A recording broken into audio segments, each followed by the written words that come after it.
Hello, this is the Sansui G-22000 receiver I'm selling. This is a quick video to show you its operations and some of the characteristics of this receiver.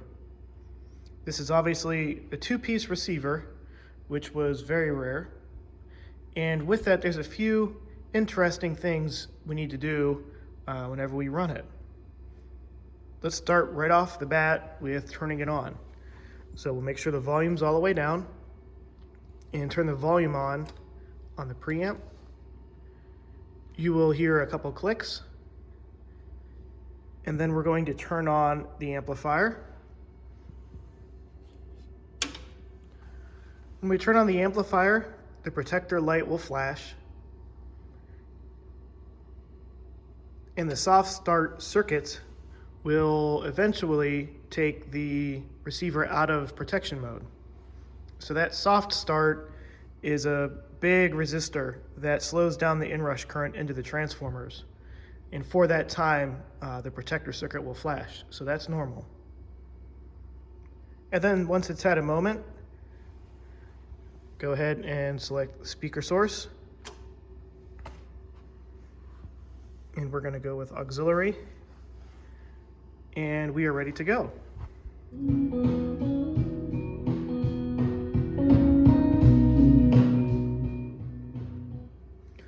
I'm just playing some non-copyright music from YouTube. Here's the amplifier.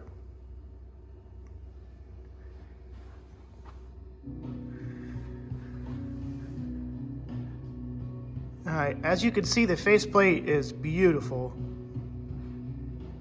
There's a few imperfections right here on this trim, right here where my thumb is.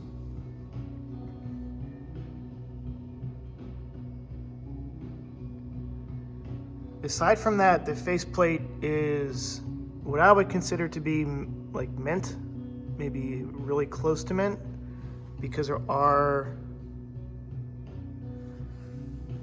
a little scratch right there and a little scratch right there on those two front knobs. But aside from the two knobs and this mark over here where the chrome plating is kind of delaminated, yeah, I would say it's excellent condition. And maybe delaminated is not the correct word, but you can see it's just a little discolored versus the other side. The wood cabinet's in fantastic shape, as are the sides. And I'll go around the back in a moment. As far as the amplifier is concerned, all the fins are perfectly straight, no chipped paint, no scratches. And this is all factory paint on the fins and the trim work on the amplifier. I did install lights in the fan shroud, as you can see. They're not very bright, but they are, it's a nice way to know that the amplifier is on, aside from the light. And the color temperature matches the color of the receiver. Speaking of lights, the receiver still has the incandescent bulbs. I think they do a much better job on these big Sansui Gs because the light is very amber, and it does a good job of casting across the entire dial. So next I'm going to turn off the lights and we'll see how this looks in the dark. All right, here's the receiver in the dark. And the faceplate and the lighting is my favorite part about these big receivers because it's so impressive. And I know the video doesn't really do it justice, but the way the meters are backlit and the blue on the tuning dial, it's just incredibly sharp. There is one light on here in my shop, that's what the glare is. And another shot of the light behind the fan and the pair. So that's what to expect at nighttime. Also, one really cool feature is the flutes on this indicator. The way they're bent and polished, the light bounces off of them, which is very cool. The only other receiver I think that looks as cool as this is the Pioneer SX 1980. And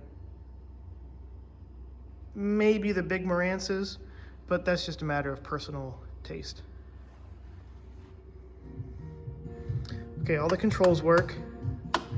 I run everything on defeat, but the important part is there's no scratching, no loss of signal.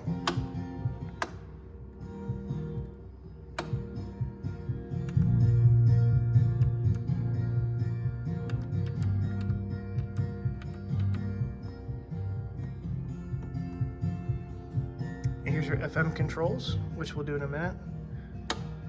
Tape loops, 4-channel, and then your inputs. Yeah. I know this video doesn't do it justice at all because I'm really not putting out any wattage, but that's something you have to hear in person to really appreciate.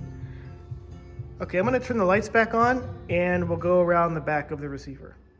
Okay, here we are behind the receiver. This is the preamp, and on this side you have all your inputs. So I currently have auxiliary coming from my DAC, are the back jacks, and those front jacks are the turntable. This is also where you have your connections for the antennas and the tape loops if you use them. On the very back are the preamp outs, and these are what actually carry the audio signal to the amplifier. This cord is the umbilical cord, which we'll talk about in a moment, then your AC cord. And then on this side, you have a couple options in case you plan on using the receiver in separate mode.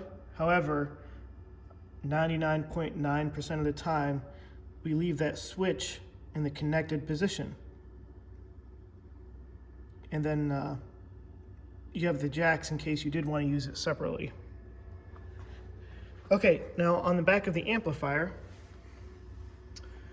you have a set of speaker jacks for the left speakers.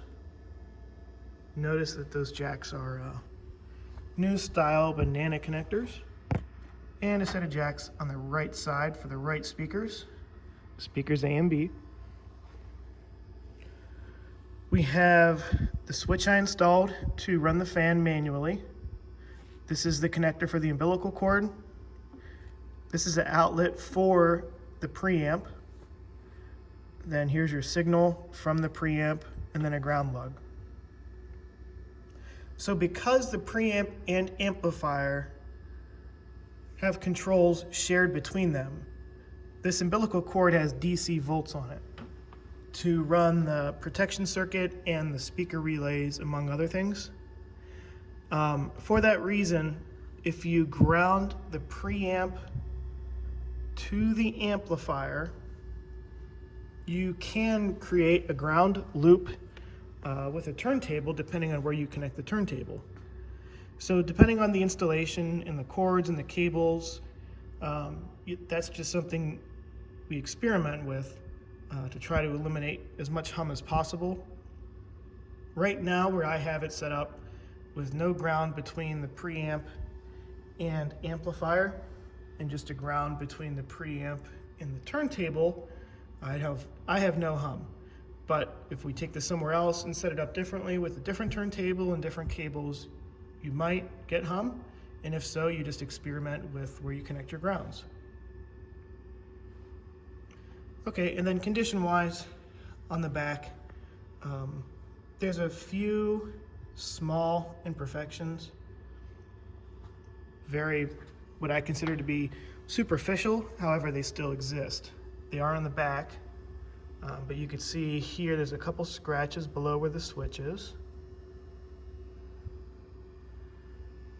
And this top lip behind the screen right here is not perfect. I didn't want to paint that because then it wouldn't match the rest of the amplifier. The only thing I did paint is the top of the transformers inside and the chassis below the transformers, because just the way dust sits, it tends to corrode the paint on the inside of these things. But you can see all the lettering is in excellent condition, and it's obviously never seen any type of dampness or anything, because this would all be severely corroded, especially the jacks on the side. So make sure you check out all the videos or pictures I have of the close-ups, and you can see the condition. Okay, now I'm going to run the tuner with a short piece of wire, and we'll go over that, its operation. Okay, finally we're gonna go over the tuner section. And all I have is this blue wire on the top connected to one of the terminals for the FM wire. The FM wire antenna, I should say. And I just have this piece of wire coming up, hanging up off of my shelf here. So nothing fancy at all. But I have FM muting on, and we're gonna scroll through the dial. So that's first station right there. That's at 88.5 station, so it's right on the number. I'm just slowly scrolling through. Another song called Dancing with a Stranger. Another one. We don't have many really what I would consider to be good stations here, but it is nice to have the tuner working so well. You can see the dial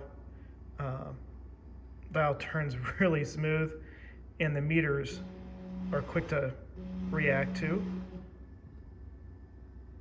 That's a pretty big signal there.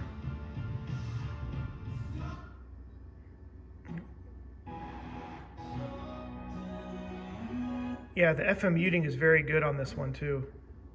Oh, the second half of last season, now Major League Clubs. That's a really strong station. Oldies. Well, regardless, I think everybody gets the point. That is the FM operation. And just with this little tiny wire, it does an excellent job pulling stations in. I gotta tune that before I walk away. There it is. Yeah, so that's the FM portion of the stereo. And then finally, while we're here, I'll put on the turntable.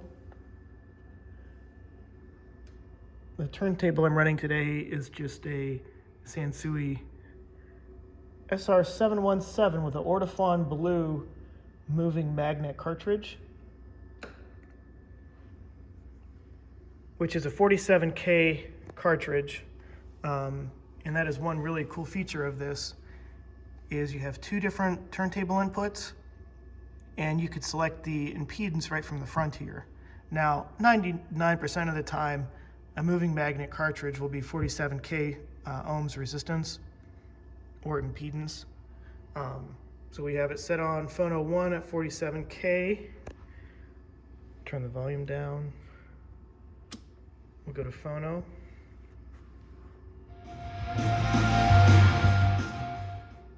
I don't want to get in trouble for playing copyrighted music, but you can see both stations, or both channels.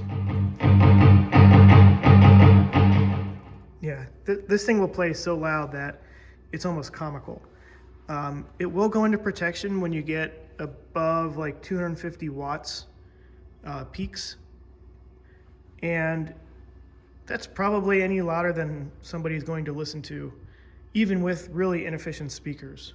I've ran this with a few different styles of vintage and new speakers, and I've never had a problem with it without going into protection at super high wattage. But if you do some research, make sure the speakers you have are reasonable for a vintage receiver. It can drive 4 ohm speakers, but keep in mind that 4 ohm is nominal, So throughout the frequency spectrum, if you have a speaker set that dips down to like 1 ohm resistance or impedance, that's really not a good choice for a vintage receiver. That is more something you run with something new, with something that's more replaceable. Because these Sansui G-22000s, they're not making any new ones, so I wouldn't want to see one get hurt. This one has all the original output transistors too, so it would be a shame to hurt it. All right, cool. Last thing I'll do here is turn on the fan. Many people who have owned Sansui G-22000s have said they've never got to see the fan turn on because it never gets hot enough. So there you go. The fan's pretty loud. It's surprisingly loud, but when you figure if it's running, this thing is so warm that you're really blasting music and you'll never hear the fan. I use it for if I'm playing this for a long time and the amplifier gets heat soaked and everything is really hot. Before I shut it off, I will run the fan for just a minute or two, and it does a good job of quickly bringing the temperature down. Or if I'm going to play it for a long time at loud volumes, I turn it on ahead of time, and it helps, I think, keep the temperature down. Okay, very good. Thanks for checking out this receiver, and thanks for watching the video. I have experience shipping and selling a lot of hi-fi equipment. I know it can be really stressful to buy something like this sight unseen, and that's why I made this video. As far as the logistics are concerned, if somebody purchases this and wants to ship it, that can all be worked out because I do have the factory boxes and factory paperwork, factory shipping materials. It makes it a little bit easier, but because of how historically important this receiver is, I would only feel comfortable shipping it probably on a pallet via freight and insuring it for the full value. But those are all details we can talk about if you're interested in it. So thanks for taking the time again for watching the video, and you have a great day.